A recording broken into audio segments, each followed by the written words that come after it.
Alright, what is up guys? This is the Happy Penguin once again, and welcome to the second game between The Rock and Newbie PH. So this is actually game number 2, round 2 in the Swiss format in the Pinoy StarCraft quote-unquote Ladderista tournament 2026, the first ever of its kind, at least sa taon na to. And yeah, I'm just so happy na this is happening dito sa the Philippine scene. Although this is, let's say, a fan-made tournament, pero masaya ako na people are very supportive. And now we're having this, no? So may mga nagsusponsor, may mga nag-register, then share the videos, share the event. And yun, kaya yeah, just really happy na even in our smallest ways bilang mga StarCraft enthusiasts, we're able to, promote, enjoy the game, and increase its lifespan. So after all, mga almost 30 years na rin, ilang taon na lang, 30 years na rin ang StarCraft. But anyways, spawning here on the lower right side of the map, we have our orange Terran player, UBPH, and sa kabilang corner, exactly diagonal from each other, ito si The Rock on the upper left with the Protoss, the light blue Protoss. Tama ba light blue? Hindi ko alam yung exact blue na to. I know some of you mga very particular sa color names. Ako hindi. Basta blue na. Ito mukhang orange. Yung orange ito. Okay, so ito yung napansin ko kay Newbie. Very early siya mag-send ng SCV Scout. Pero yeah, he still went for 11 racks and 12 gas. Na I find it interesting kasi normally 13 yung scout. Ewan ko baka expect siya baka mag-proxy or what. And okay, nandito na yung probe ni The Rock going to try to harass this SCV building at barracks. And of course, hindi hahayaan ni Newbie na basta-basta ma-deads yung SCV niya. So ay dinefend niya na a little bit there. And yeah, okay, hindi nag-pop na marine si Newbie. Okay, gumawa na siyang depot here. Meanwhile, on the side of The Rock, okay, Cybernet. Okay. Ngayon pa rin nag-4 at 16 supply. Interesting. Okay. I think ay nangyari dito. Again, hindi ko napansin na naman kung yung timing ng simulator. I did not take note. Maybe nakita ko pero hindi ko na take note. Pero probably nung nakita ni The Rock na cross spawn, baka balak niya mag-zelot, hindi niya tinuloy. Maybe.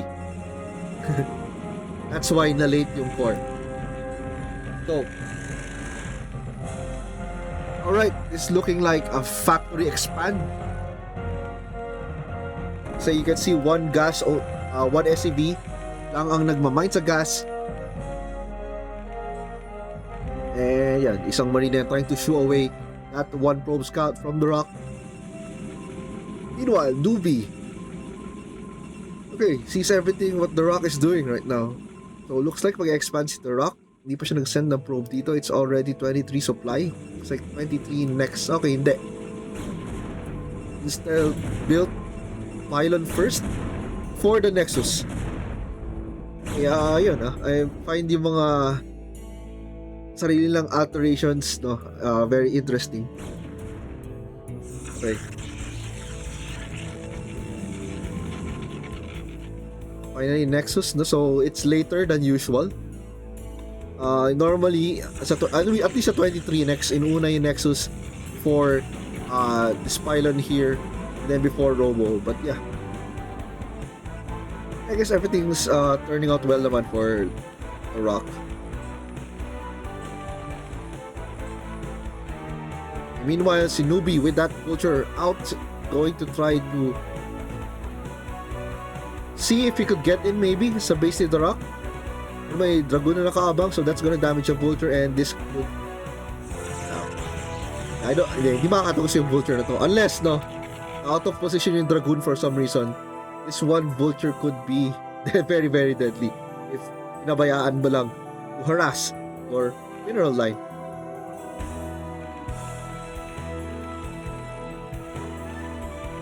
Okay, nothing too extraordinary as of yet. Both players playing standard openers except may konting kakaiba lang sa timing. But that's totally fine. Oh, dami probe. Okay, 9 probes. Okay, yeah.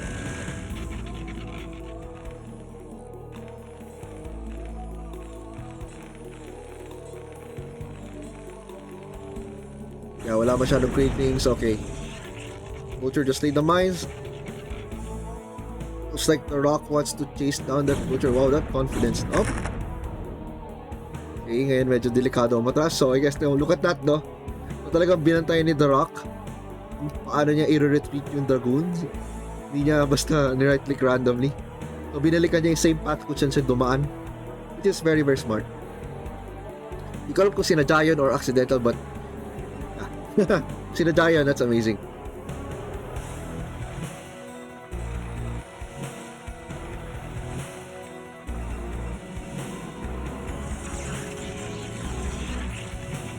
Okay. So, yan. Already past 6 minutes. Let's see if on time kaya si The Rock mag the third next. Now we have this observer here. Yeah, the Goon's going to clear this. Making way for that third nexus. So, yan. Ito na yung probe. Okay. Looks like on time lang si The Rock sa kanyang third next. Unlike yung nangyari sa previous game. Pero anyway, ayoko i-spoil masyado baka hindi yan pa napanood. Medyo may hint lang kung ano nangyari.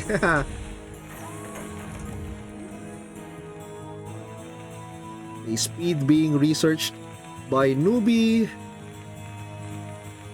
And medyo hindi siya gumagawa ng SCV right now. Isa lang. Ayan, okay. Never mind.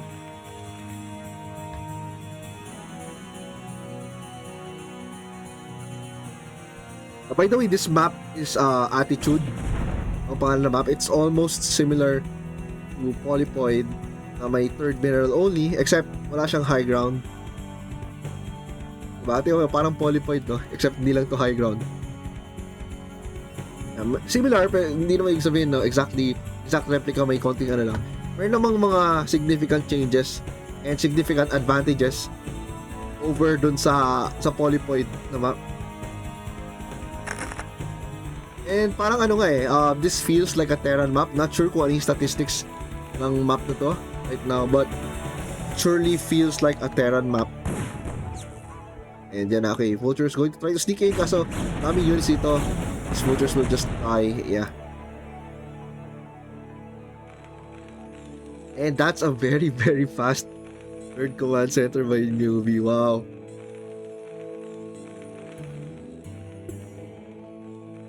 Kasi unscouted, no? And ito na makikita ni The Rock. He's going to be sad when he sees the third CC, pero maybe he could go expand faster or maybe try to bust this third, but I don't know if busting this third is ideal. Siguro yung safer mag-expand. I don't know. Let me know sa comments if you're watching this video right now. Ang tingin nyo dapat gawin ni The Rock in response to this fast third base na ginawa ni newbie. But yeah, despite having the faster third base, ano pa rin?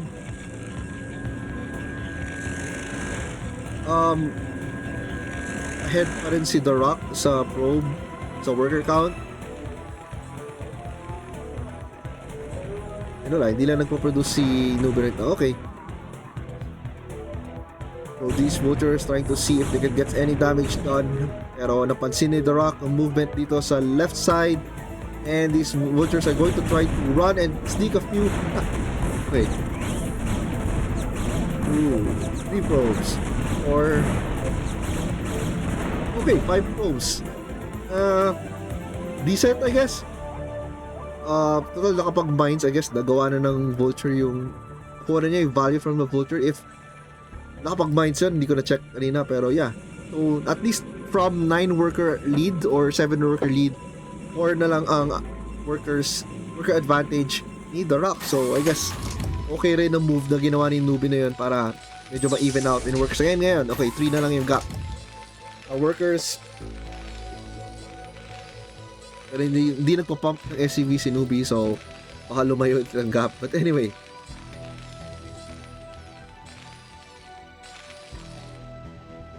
And finally, 4th base being taken by the Rock. Here's the 9 o'clock.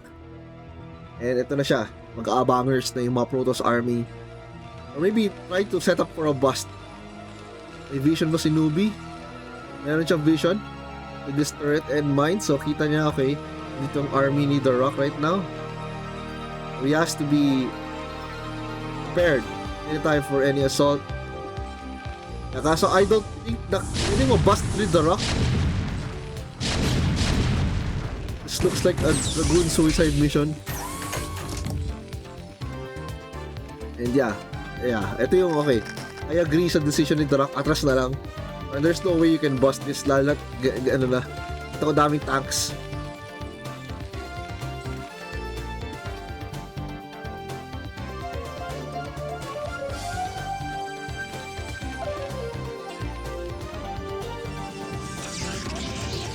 Okay, 4th base finally done for The Rock. Meanwhile, okay, si Newbie has 7 factories and is adding an 8th one right now.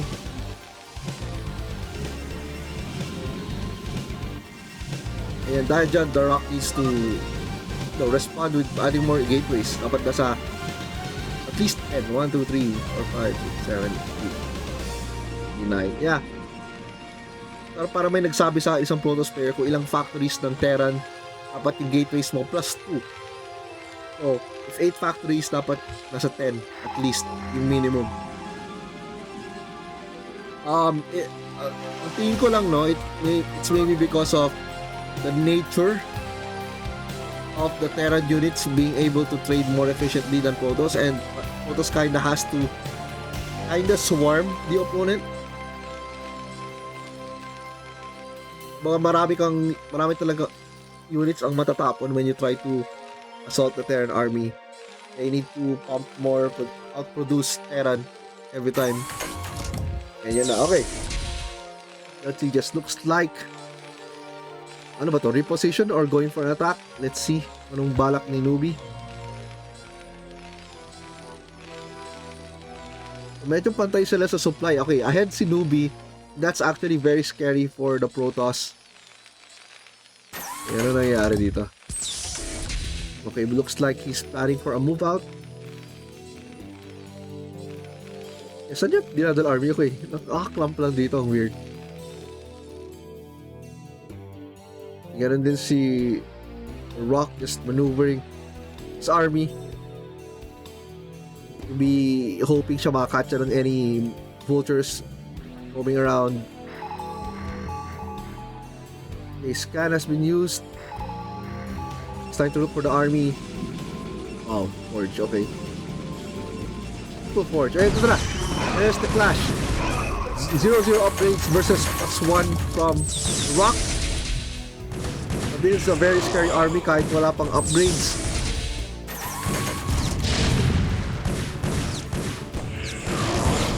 And look at that, Newbie just trying to snipe all those High Templars, knowing how devastating they can be when they cast storms on the tanks. Kasi medyo maraming vultures na ubos there. But siguro okay na rin kasi nakasnipe siya ng High Templars. I guess that's a value, pero marami pa siyang reinforcements over here. But then he stopped pushing, no? Maybe he's just going to take a 4th base here at the 6 o'clock location. Maybe yun ang plan niya and he just wants to defend this position. So medyo clumped up lang yung tanks, no? Parang yun dapat nakaspread. Okay, meanwhile, The Rock is just going to roam. He's going to maybe set up some kind of ambush pag lumabas si Terran army. So na meron siyang obs dito. He could see pretty well kung nasaan yung Terran army. Paabangan lang niya if mag-unsiege. And yan na. He'll be going to attack the Protoss army pero umatras agad ang army ni The Rock. Scan has been used. Okay, nahanap niya yung Protoss army. Okay, right now, yan. Both players at almost maxed out supply. Okay, dito pa siya mag-expand. Cancel niya when nakita siya ng Protoss. So yeah, this is a very scary move out, guys. Alam niyo naman, once naka-siege and nakapwesto ng Terran, it's going to be really hard to break into as a Protoss player. And now, Newbie is going for that push, pero hindi niya din lang entire army niya. Look at that, setting up mines here pa, hindi siya basta ma-ambush. Alam niya yung nasa ng army ni The Rock because he did a scan.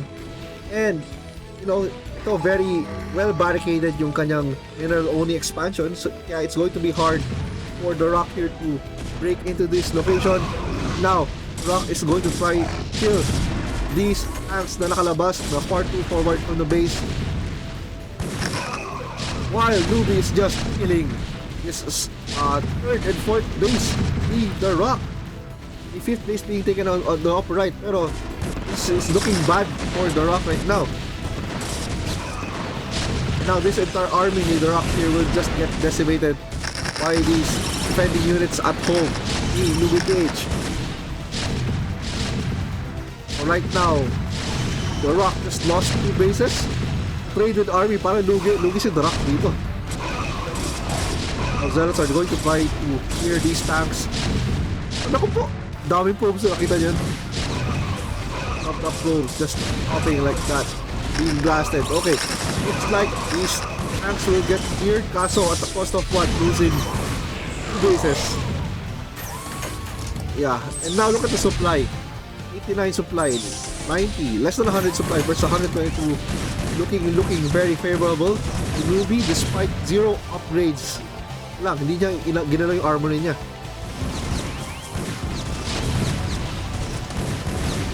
Oh, yeah, not looking good. Oh, game over to guys. Look at that. Gagawin lang di Newbie dito. Dahil pa niya pero look, 4K in the bank. Kailangan ko yung Newbie is to choke this Protoss army here and deny the other expansions. Oh, walang vulture. Okay. Defended The Rock. Okay. Maybe there's some hope here. Asa lugi siya sa economy.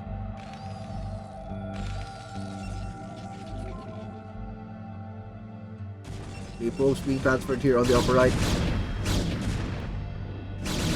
I'm not sure if makaka-catch up ko si The Rock, honestly.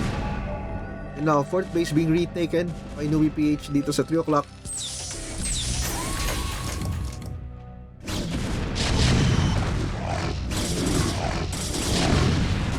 Okay, so may mga leftover tanks pala dito na clear lang ni The Rock. Yeah, very scary army pa rin from Newbie PH. And look at that, mga isa-isang mga dragoons na mamatay. Opo.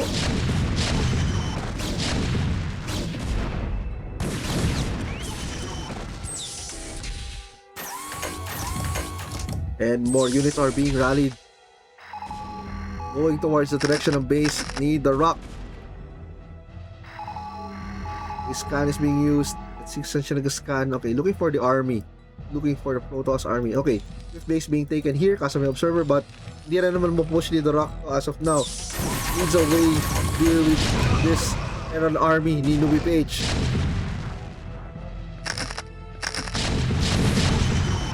Ako po, not looking good. Now let's choke ang army dito ni The Rock. Just in this area here, nandito yung mga tanks, no? Just zoning out this army of The Rock from protecting yung natural.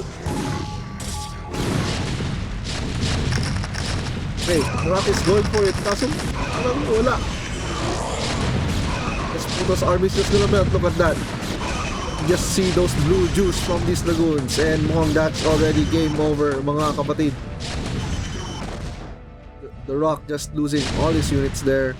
Newbie, 5 bases pa. Isa-saturate lang yun yung 4th and 5th. Meron pang hidden base. The Rock here has a look at the supply and yung position. Newbie, it's going to be difficult for the Protoss player to try to break out from his siege line. Plus more reinforcements are being sent here, mga vultures. Yeah, to prevent any zealots from coming in close. Mga tanks.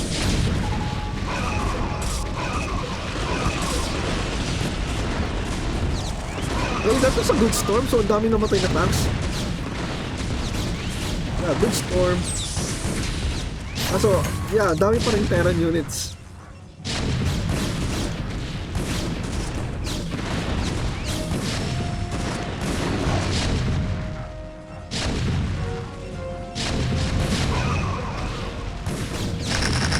now The Rock just trying to fight his way out. Okay, good mind runs.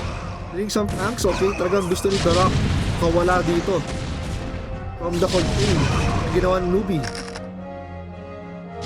Kaso wala na siyang pera sa kanyang natural, and main is mining out.